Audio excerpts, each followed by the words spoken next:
Hey, what's up? This is Gary Owen with the Get Some podcast. As always, no, not always, but my schedule. Got some new dates I want to announce. Reno, Nevada, the Silver Legacy Casino. We sold out the 8 o'clock show, so we added a 10:30 show. Whoa, boys just woke up from a nap. Every time I record, they right there.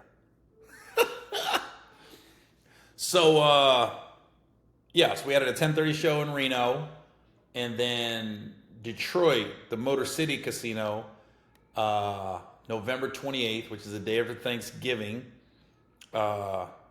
We added a second show also at the Motor City Casino. So there you go. 2 added shows because the other one sold out. All my club dates are pretty much sold out. I would promote them, but they're gone. I'm thinking some theater days. So I got the end of the year run, which is going to be huge. Like I said, December 26th, I'm in St. Petersburg, Florida, which is Tampa, St. Pete. And then December 27th, I am in Jacksonville, Florida. December 28th, I'm in New Orleans, Louisiana. December 29th, I'm in Mobile, Alabama. And December 30th, I'm in San Antonio, Texas. And December 31st, I'm in Dallas, Grand Prairie, the Texas Trust Theater. All my tour dates are on www.garyowen.live.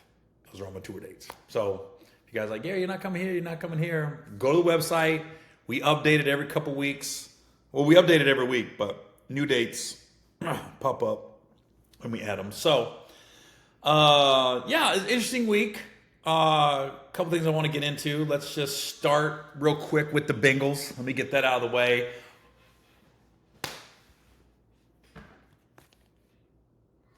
It's my phone case. I was in Lake Tahoe at my cousin's wedding, which is the whitest wedding on the planet. If you didn't see my IG story, I'm going to make a post of clip together all the dancing that I saw that wasn't dancing, that just looked like everybody was having a good time, though. It was a white wedding. But I'm sitting there in Tahoe. I'm watching the Bengals against Jacksonville in the second series. Burrow gets turf toe. We didn't know what it was. I knew it wasn't Achilles. I've seen Achilles, so I knew it wasn't an Achilles injury. But I don't know what I thought. I thought he sprained an ankle or something, because he walked off, but then he went to the tent, it came out, and then they said a turf toe, which could be 3 months, which puts us mid-December, which we're 2-0, and we got Minnesota this week, 3-0, hopefully, because Carson Wentz is playing against Jake Browning, and it's frustrating. And to hear everybody just pile on the Bengals, it didn't protect them. I'm like, well, they tried. They had some hit and misses. Let's not act like the Bengals just didn't address offensive line. They got a hell of a rookie in Dylan Fairchild. They drafted Amaris Mims last year. Remember the year after the Super Bowl when the line was just terrible? They went and got Karras. They went and got Kappa. They drafted Colston. Really, Karras is the only one of them that really worked out. So they've got a pretty stable center, and they went and got Orlando Brown Jr. So the fact that you can just gonna be like, they didn't address offensive line, they tried. They had some hits and misses, and I do think there is something to be said about. And I hate to criticize my quarterback, but everybody wants to get on Zach Taylor. He's got to change his scheme, maybe, but also, Joe's kind of got to read the room a little bit. I just feel like Joe feels like he can make a play every time. And sometimes it's I've noticed he likes to step up in the pocket. He's real shifty in there. And, I met Joe a couple times, and he's a lot thinner in person than he looks on the field. And then when I saw him, I go, man, that guy's thinner than I thought. And so I just think this is a violent game. He's not built thick. He's not built like Josh Allen or, Baker Mayfield's even shorter, but he's thick. I just don't know. He just You know, I mean, you got to realize even Lamar Jackson, he's gotten hurt. He's a thin guy. Not the extent of Joe Burrow, but he's had lingering issues. Even when the Ravens went to the playoffs a couple years ago with Huntley, Lamar wasn't playing because he was hurt. I was watching the Buccaneers versus Texans game Monday night, and I'm watching and I realized Baker Mayfield has been in the league 2 years longer than Joe Burrow. He had more turmoil, borderline bust, and he gets to Tampa, he gets healthy, he gets in a good system, and now he's flourishing. Like, Baker Mayfield's a dog now. He's completely changed the narrative on him. And if Joe Burrow can have, like, next year and the year after, just injury-free, the Bengals go to playoffs, then we can put all this to rest. But it's a tough time to be a Bengals fan right now. I'm just going, oh, my God. It just sucks. But in Jake Browning we trust. Well, I'm with you now, Jake, baby. So, come on. Let's bring it. But, yeah. So, enough about, one more thing about sports. I don't want to brag, but I did call it. Terrence Crawford with Canelo Alvarez. I put it on my Twitter page a couple times. I was like, I think Terrence Crawford's going to win, and I think he's going to make it look easy. And he did. So I called that one. Won a little bit of money on my bet naps. So, let me just glow a little bit. Be proud of myself. Because I've been wrong a lot. But when you're right, you like to tell people and act like you're always right. So I was right on this one. So, yeah. And that's all I wanted to win. Nothing against Canelo. I just wanted to see the little man beat the big man traditionally. So, but they both are great fighters. Both a great fight. If you like boxing and it wasn't as violent as some fights, but if like the sweet science of the sport was on full display, because them boys was moving, feeling each other out, trying to figure it out. And Canelo said it to his credit, because I couldn't figure it out. I couldn't figure Crawford out, and so I ended up being why he lost. But it was a great fight. I do think Dana White's going to bring boxing back to the forefront. I think he'll figure out a way to make these undercards more exciting, because boxing, man, that's the biggest thing about the UFC and boxing. UFC on the big, the UFC 312, the UFC 326, things like that. I mean, once you get to the pay-per-view part, which is going away, but once you get to the last 3-4 fights, everybody. And usually the fight before the fight is just as big as the fight. They call it co-main events, but in boxing, ain't like that. You don't know anybody until the last fight. So, enough about sports. Bengal fans, stay positive. Come on now. If we can get by Minnesota, and we're 3-0, most 3-0 teams end up going to the playoffs. And then it gets a little tougher. We got Denver. If we can beat Denver, be 4-0 for that Detroit game back in the jungle, it'll be rocking. So, we'll see what happens. I'm an optimist, baby. I really think Burrow's going to come back. We're going to be in playoff contention. He's going to get these last 3 games, and then we're going to be in the playoffs, and Burrow's going to lead us to the Super Bowl, and we're going to win it. That's what I see. Save this little section right here. Burrow's going to come back. 3 weeks left in the season. Bring us back. We'll get in the playoffs. We'll win the whole thing. Go to the Super Bowl. We got a parade. That's how I see it. Maybe I'm wrong. I don't know. But that's how I see it. And I will say, if the Bengals don't go, the next 2 teams I want to see go and win the Super Bowl, Lamar Jackson, Baltimore Ravens, Josh Allen, Buffalo Bills. I love both those quarterbacks. I love the fan bases. So I know I'm not supposed to root for Baltimore. Or Buffalo, Cincinnati is very kindred spirits. But, yeah, I would say Buffalo or Baltimore I would love to see in the Super Bowl and win it. If not, the Bengals. So there's that. All right, so last week I talked about Charlie Kirk a lot. And it's just so interesting. I saw not a lot, I don't want to say that. I saw a few people make posts on their YouTube page, on their Twitter pages, that am I canceled now because I defended Charlie Kirk? Did I defend Charlie Kirk? Listen, I didn't defend anything. I just said he didn't deserve to die. And I stand by that. For having a difference of opinion, for going to college campuses and discussing things, you don't deserve to die for that. And I think we get overblown on a racist is an overused word. So when people say Charlie Kirk was a racist, I'm going, he's got a lot of black people defend him. If that's a racist, I don't know what your term of racist is. Well, I do think after now, the past week, I tried to educate myself. I'm not a political guy, never will be. It doesn't interest me like that. But I think the beauty of podcasts is you can discuss things. You can come back the next week and you can elaborate and you can say, I learned this and I changed my mind on this. So with Charlie Kirk, what I've seen and read, one, I think a lot of people have fallen for clickbait. I think they've, like I said last week, I've seen the same 3 clips and people cut it up without giving us the full context of what he said.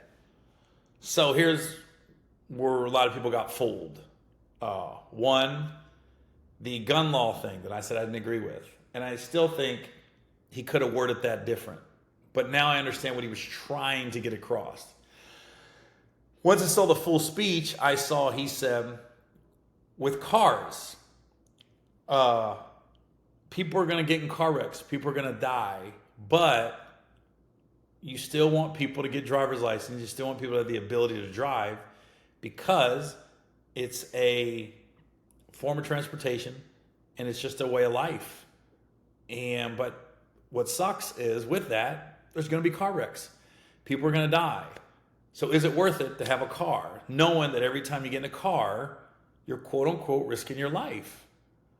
And then when I saw that, and that's what he compared the gun law to, and I think he could have worded different, and the delivery could have been different. But once I saw that, I go, oh, okay. It's not the whole, he just came out and said, I believe we should have guns and people are going to die because we have guns. That's worth it. We got to look at the whole, what he really said. I go, oh, okay. Do I think he could have worded it different? Yeah. I think he could have didn't have to say that about people are going to die because of guns and it's worth it to keep it. So, but that's me. Okay, that was one. The DEI and the black pilots. When he said, if I get on a plane, I see a black pilot, I don't know if I really feel like that pilot is the best pilot for the flight. Now, here's where I agree, here's where I disagree with him. He also said in the NBA, it's 70% black. What if they came out and said, look, we got to have a certain amount of white people in the NBA to make this even. So that means there's going to be qualified black people that didn't get the job just because we got to meet a quota. So when he said that, I go, oh, okay, that kind of made sense. Only difference is sports across the board. When you talk about the pros, now let's get out of high school, elementary school, and stuff. Your talent is what's going to dictate if you're on the team or not. With pilots, this is where I think Charlie didn't ever put himself in a black person's shoes, so to speak. With pilots or any job field, really. Black people, sometimes they didn't get the opportunity, or how can I put this? They didn't get, quote unquote, a fair shake, so to speak. So I don't know the answer to the airline issue with the pilots, but I see what he was getting at, if that makes sense. So when I saw that whole context, I go, oh, okay. I do think sports is performance-based, whereas some jobs, and not just pilots, but jobs in general, I think sometimes if you've got a company that has 90% white people and it comes down to a black and white person that have the same, let's say, grades, status, pedigree, I think more often than not, if the company traditionally has higher white people, they would hire a white person over a black person because that's who they're comfortable being around. So I see that. So I think Charlie never took that into consideration. I hope that made sense. I hope that made sense to everybody. So I saw where he was getting at. I just think the way he said it was very clickbaity, and it was very not seeing it from a black person's perspective, so to speak, or realizing what black people have gone through in the past, trying to get hired on certain jobs. So there was that. And here's the thing with Charlie Kirk, right? Very polarizing individual. And I saw a college kid, some school, they had a Charlie Kirk rally, and he mocked it. He like went up and like, it's Charlie Kirk. And then he went up on some statue and was imitating him dying, getting shot. And it was disgusting. It was ugly. It was disgusting. And my thing is, that kid was a black kid. How would he have felt if somebody was mocking George Floyd when he died? Probably would have been upset. And I think that it goes both ways. Like social media and bots and a lot of politicians, they act like they want, especially politicians, they act like they just want this. We just want to be one. When you really don't. You really don't. Because if you were upset at George Floyd's death, but not upset at Charlie Kirk's death, then what are we doing? Both were disturbing, the fact that I saw them both. And I just felt bad for both. Felt bad for both gentlemen, George Floyd and Charlie Kirk. And I think you can't mock one. I saw a lot of people mocking the George Floyd death. You can't mock that and then be upset that people are mocking Charlie Kirk's death. I'm like, I can be upset. I can be disappointed because I didn't mock either. I feel bad for both dudes. I don't think either dude deserved to die. So and these people were acting like, well, Charlie Kirk, how can you act like he's some hero or some martyr? And I'm going, well, you can say the same thing about George Floyd. We can't sit here and sit here and be like, why? It just is what it is. Some people catch the public's attention and we gravitate to it, and it takes over all our news airwaves. It takes over all our social media, and it leads to people rallying, and it gets ugly on one side, and the other side is like, this is our guys. So that's one thing I noticed. Like, after watching a lot of speeches on Charlie Kirk, and this is not a comparison, but one thing things I didn't like about Charlie Kirk, I'll say this.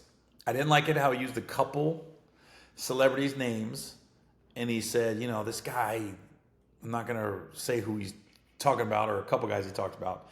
He act like he's such a hero and such a good dude, but he's cheating on his wife and da-da-da. I go, okay, why even go there? Why even go there? I'm just saying, if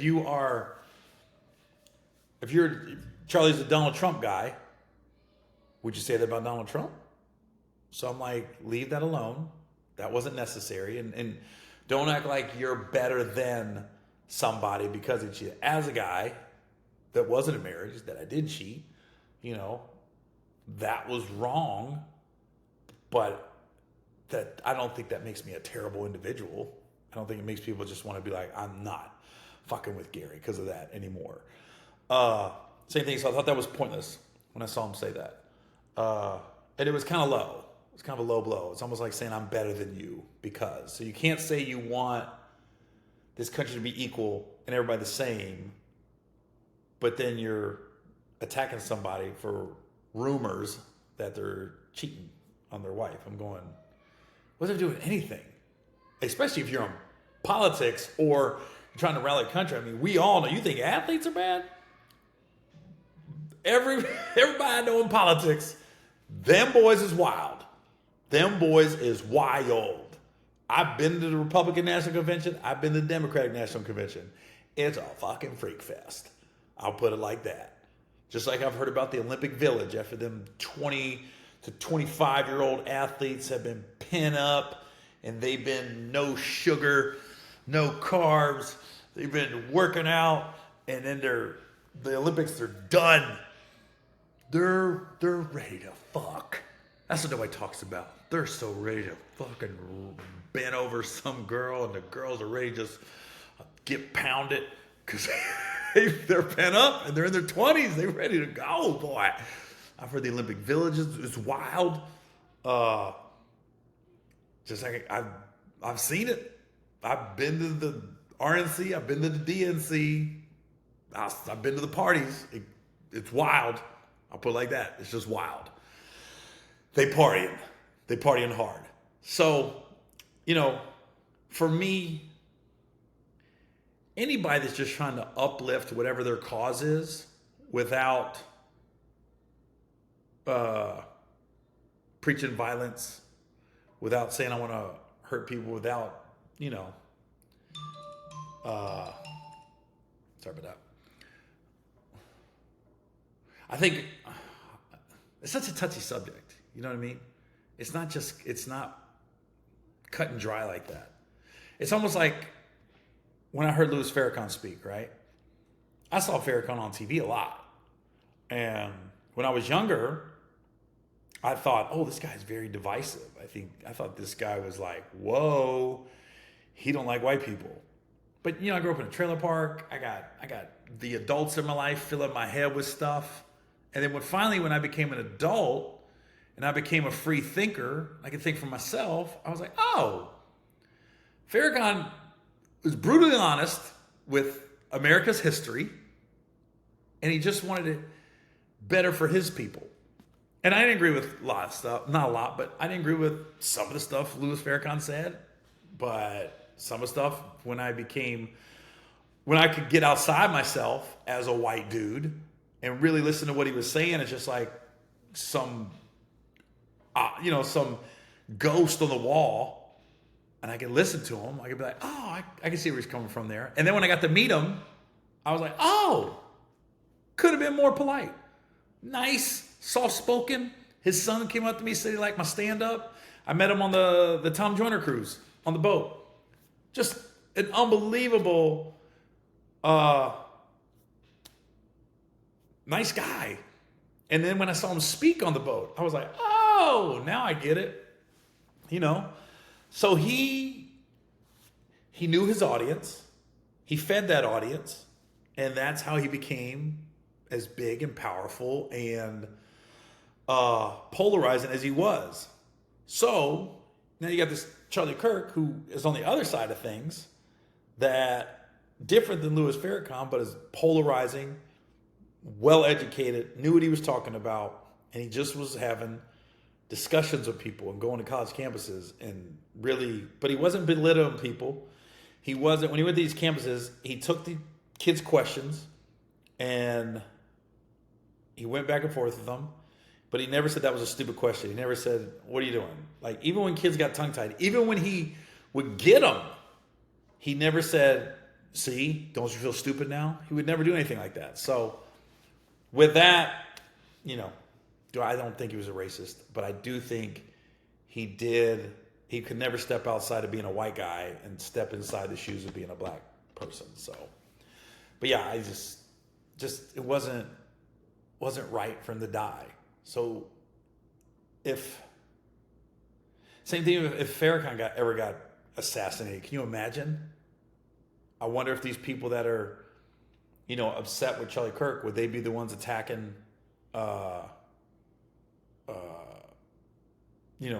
gloating because Farrakhan died, but you're upset that Charlie Kirk died, and vice versa, both ways. So it's similar. It reminded me of my dad is a big Trumper, right?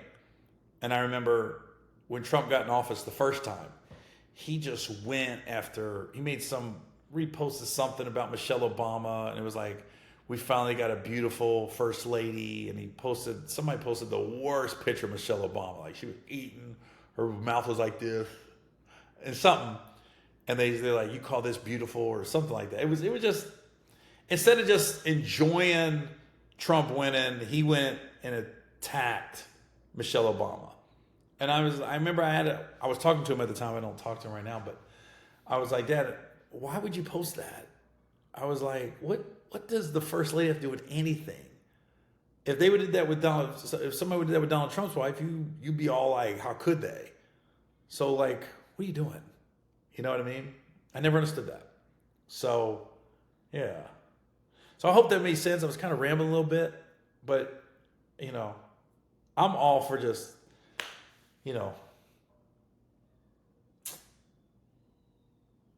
I'm all for free speech as a comedian, obviously. And I just feel like we are letting social media, we're letting the news divide us, and they're almost like you have to pick a side. No, I don't. I ain't got to pick no side.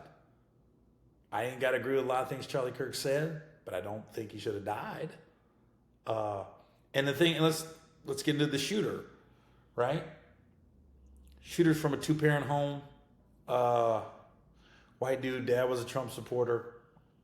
Parents have been real assets to society, law enforcement, everything else. And then here comes this kid, gets radicalized, and I don't know if he was in love with a transgender. I've heard so many different stories. I don't know what's real or not.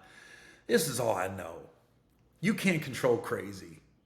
And I don't care what background you're from. I don't care where you grew up. There's just going to be crazy motherfuckers out there. And we can't control it. So when people are like, I just want us all to come together. Yeah, but there's crazy people. And they come from single parent homes. They come from orphanages. They come from 2-parent homes. They come from well off. They come from broke. They come from Europe. They come from America. There's just crazy motherfuckers out there. And this dude was crazy. The dude that shot Charlie Kirk was crazy. The dude that stabbed the girl in the neck on the Charlotte train, he crazy. There's just crazy people out there. And you can't control crazy. You just got to be on alert. You just got to hopefully you don't run into these crazy people.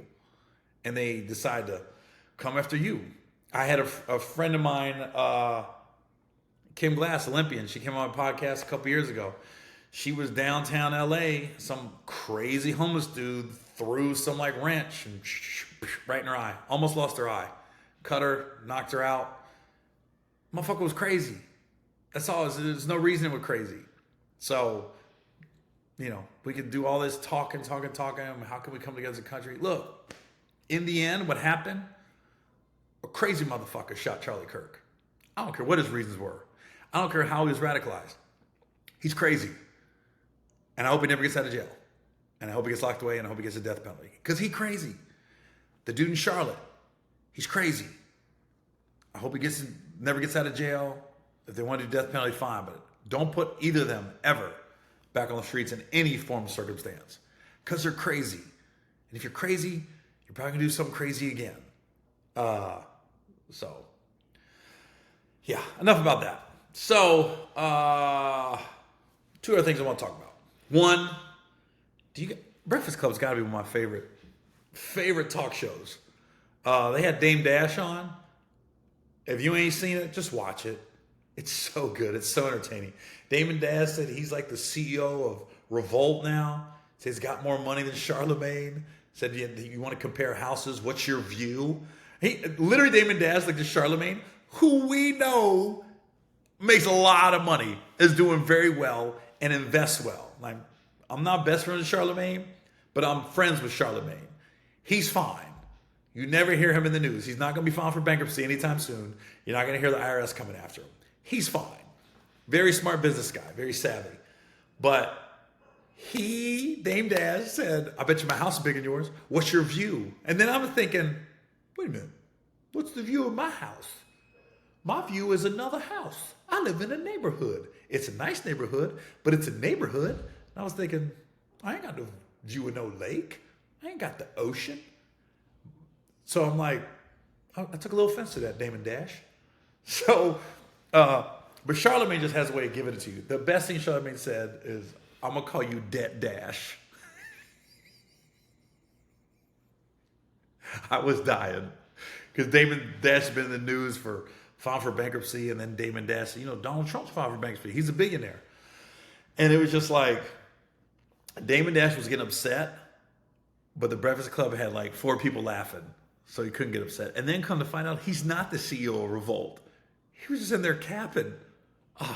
Just look, I can get into it over and over again. Just watch it. It's so good. Trust me.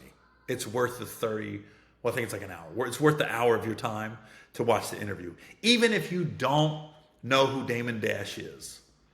He was like Jay-Z's right-hand man for the longest time. Just watch it. It's so good. Remember the Hard Knock Life tour? That's where I got familiar with Damon Dash. I remember Damon Dash was on Cribs, and he was in London, and Kanye was like in the background. Kanye had like one song out at the time.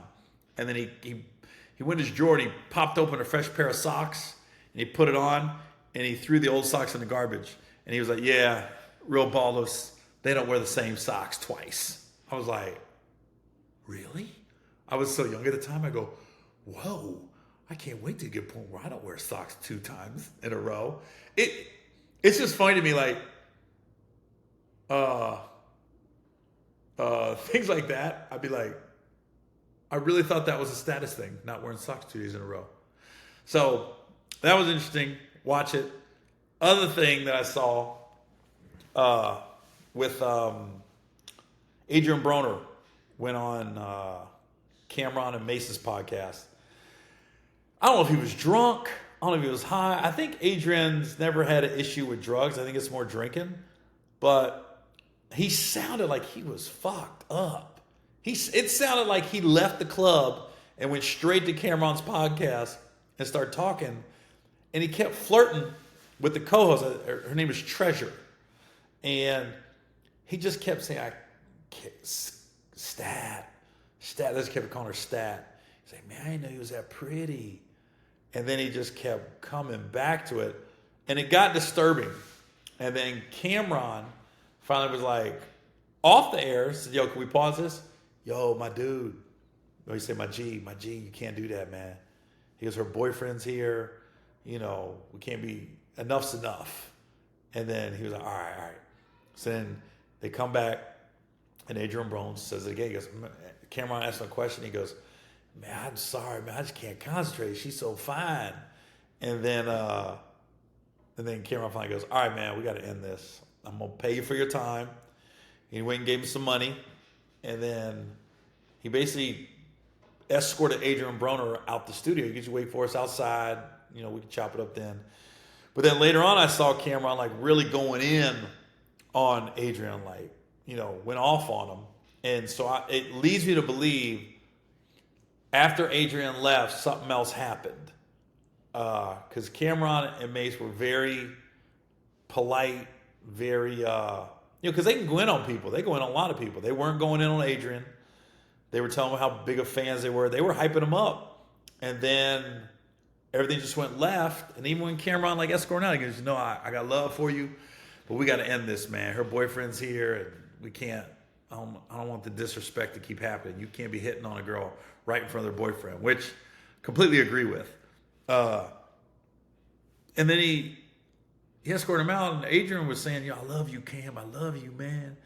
And then all of a sudden I saw another clip where Cam was just going in on him. Drunk, all this other stuff. And then, so it leads me to believe when he escorted Adrian out, something else must have happened between him escorting Adrian out and then Cameron coming back on. I don't know what, but I'm sure they'll address it soon. So after this podcast, 2 things you should do. Watch the Damon Dash interview on The Breakfast Club, and then watch the Adren Broner interview, which is only like 15 minutes and he was gone, on the Cameron and Mace podcast. It was interesting. And, I'm an Adrian guy because he's from Cincinnati. So, anybody from Cincinnati, man, I'm a fan of, because I feel like it's the hometown. When somebody like comes out of Cincinnati, where it's an athlete, anybody, man, you like to know they're from Cincinnati. I didn't know I Show Speed was from Cincinnati. And all of a sudden he went back home last week and I saw that. And I was like, oh, I know he went to Purcell Marion. And so now I'm like, I'm glad he's doing well. Josh Hutcherson from the Hunger Games. Dude's from Cincinnati. I just like, everything he's in, I'm going, that's cool. Somebody from Cincinnati's doing stuff like that. You know what I mean? George Clooney, people don't know George Clooney's from Cincinnati. His dad was the newscaster when I was growing up. Nick Clooney, Channel 9 News, 6 o'clock, Nick Clooney. George Clooney's from Cincinnati. I'm like, yeah, I root for George Clooney. So it's like Carmen Electra. I can keep going. We got a lot. People like we ain't got none. We got a lot. So with Adrian on with Adrian on Cameron's podcast, I was just like, I was hope he talks about having to come back, and I was like, all right, I hope he does. But then I don't know what's going on up here. I don't know if this was a cry for help. He seemed like he was drunk. He seemed like he wasn't. Somebody asked me, you think he was trolling? I said, no, he seemed a little out of it, honestly. I don't know what time they record. I don't know, some podcasts are in the morning, some aren't. If this was later in the day when they recorded it, my guess was he was intoxicated, because he didn't seem like he was in the right frame of mind. But he's talking about a comeback. So I'm like, I'll never say never after Tyson Fury.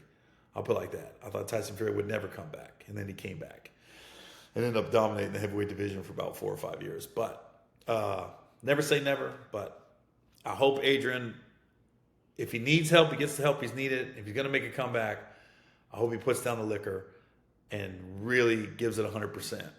The women, the liquor, all of it. Just focus on boxing. And then when you retire, you can have all the women and all the liquor you want. But he's going to come back. I'm a fan. I want him to do well. He's always been nice to me every time I ran into him. But it was disturbing to watch, I ain't gonna lie. And Cameron handled it right. I don't know what led to Cameron snapping after Adrian got taken out of the studio, because I've heard somebody be like, that's a bitch move, the way Cameron talked about Adrian after he left. And I'm going, yeah, but why? Why did he snap on him after he always said he was cool? Something must have happened. You don't just do that, And everybody's saying, well, the girl was smiling, laughing. Yeah, that was a nervous laugh. That was a co-host. This is probably her first big job in entertainment. So you don't know how you're going to react when somebody's just hollering at you like that. It's you can't say that. I saw the Oregon coach, football coach, talking about the Charlie Kirk issue and how football and everybody, a locker room that you can learn a lot, because you got different colors, different religions, different financial backgrounds, and you all come together for one cause, and that is to win on a football field, which is true. That's why I love sports. You get all these different groups of people, and they got to come together. And football more than anything, because you got basketball, baseball, but football, like, your life is on the line every play. Like, and you got to rely on that guy to block that guy, or to put that pass where I'm not going to get blown up. Like, football more than any other sport, you are relying on people. It is life and death out there. And the high school, college, pro, the farther you keep going in this, the more violent it gets. So, yeah, I love what the Oregon coach said about the Charlie Kirk thing. It's not about agreeing or disagreeing with what Charlie Kirk was saying. It was, he didn't deserve to die over it. That's all he was saying. But I'll end with this. With the Charlie Kirk thing, going back to it, right? I think the Kill Tony, the podcast, everybody knows. One of the most viral moments on Kill Tony was when Cam Patterson saw Tucker Carlson, and Tucker Carlson's laughing. I'd never seen him laugh like that. And he said, hey, my grandmama hates you. It went off and snapped on him, and Tucker Carlson was dying. And Cam proceeded to roast him a little bit, and it just went nuts, because you had this young black guy going off on Tucker Carlson, and Tucker Carlson, who politically probably stands a lot on what Charlie Kirk stood for, was just laughing and, just taking in all the roast, just taking it, right? And just having a good time. And that's, I think, as a comedian, that's what should have been happening with Charlie Kirk. Charlie Kirk was a guy I think would have went on Kill Tony, would have went on any of these roasts and got roasted. And that's where it ends. In the end, you just laugh about it. I think that's where it should have went. Because from what I gather, Charlie Kirk would have been open to doing stuff like that if he would have had the chance. And trust me, I would have roasted his ass if I was ever on a Charlie Kirk roast. Roasted. But, I really think that's how this should have ended, honestly. That should have not ended, but that's how that story would have continued. Charlie Kirk on something like Kill Tony. Because I will say, Bill Maher is another guy, opposite ends of what he believes in with Charlie Kirk. Charlie Kirk went on Bill Maher, and that was a very cordial discussion of two guys that had completely different viewpoints, but they was civil enough to talk about it. So yeah, I really think that would have. Yeah, I think Charlie Kirk would have been open to that. Eventually, it would have happened. As those Comedy Central roasts, same thing. I've seen Ann Coulter go on there and just get destroyed, and I loved it. I don't agree with 9% of the stuff she says, but I was like, oh, they're killing her. But I was laughing about it, and she was laughing. I'm like, in the end, life shouldn't be that serious, So, yeah. All right. That's enough about that. Well, I'm sure people are going to clip this up, and they're going to be like, oh, Gary Owen, here he goes again. No, I'm just saying the dude didn't deserve to die. And we keep trying to overthink this. It's just crazy motherfuckers out there, man. Crazy motherfuckers going to do crazy shit. And let's hope you don't run into a crazy motherfucker. All right, y'all. I'll see you next week. If I'm not canceled by that. Gary Owen on the Get Out podcast.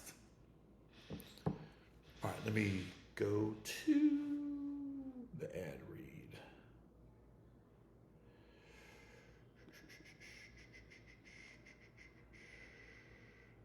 Where's it at? Blue Chew. Here we go.